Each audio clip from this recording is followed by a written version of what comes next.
Our backs are incredibly strong. The design of our spine enables flexibility and power, but there is one easy way to damage it, one movement that is our spine's Achilles heel. In this video, I'll show you what it is and then give you some Alexander technique tips to avoid it. I'm Pete Robinson from movementandposture.com. I'm an Alexander technique teacher and I release new videos each Sunday based on questions I've received from my students on my courses or from the comments on my YouTube videos. If you're interested in Alexander technique, then subscribe, ring the notification bell. The movement I'm talking about is combining lifting with twisting. When our spine is in good alignment, the spine works at maximum efficiency.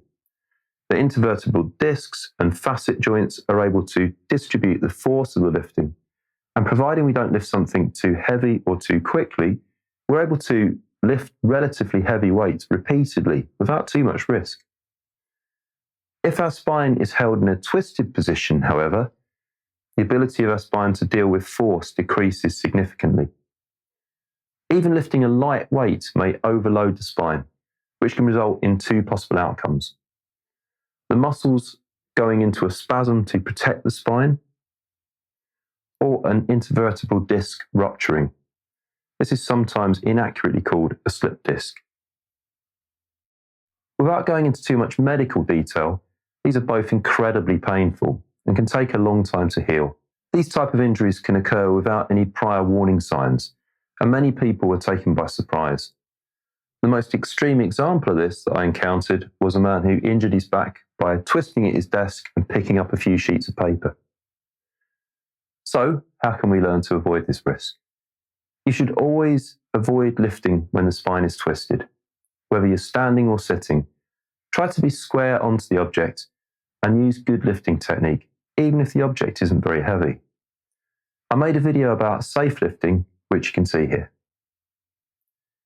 Also, make sure that you've cleared any obstacles out of the way before lifting, so that you're not stretching awkwardly or twisting to reach the object. It's really important to let the weight of the object that you're picking up be transmitted through your body and back into the floor. In Alexander technique, we do this by making sure that we're in a freely balanced state before we start to lift the object.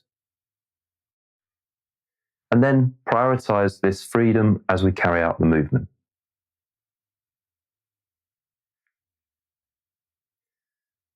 When you've lifted an object, your spine is under load, and twisting at this point can easily cause an injury.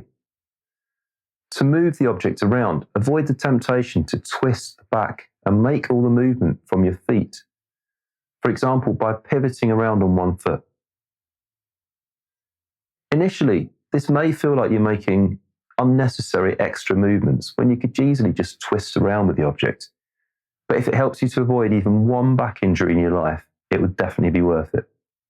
When you put the object back down, move slowly so that you don't suddenly increase the load on the spine. And again, avoid having any twist in your back as you move.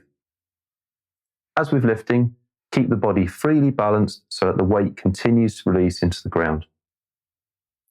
If you're placing the object on the floor, then make sure you use your legs to lower yourself rather than bending your spine. So there you have it. Lifting weight with a twisted spine is, in my opinion, the most dangerous movement for the back.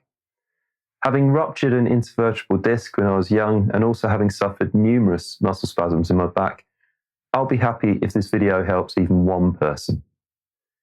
If you're interested in improving your movements and posture using the Alexander technique, then take a look at some of the other videos on the channel. If you'd like to ask me any questions or have any suggestions for topics you'd like to see covered, then drop me a line below in the comments. Hope to see you again soon.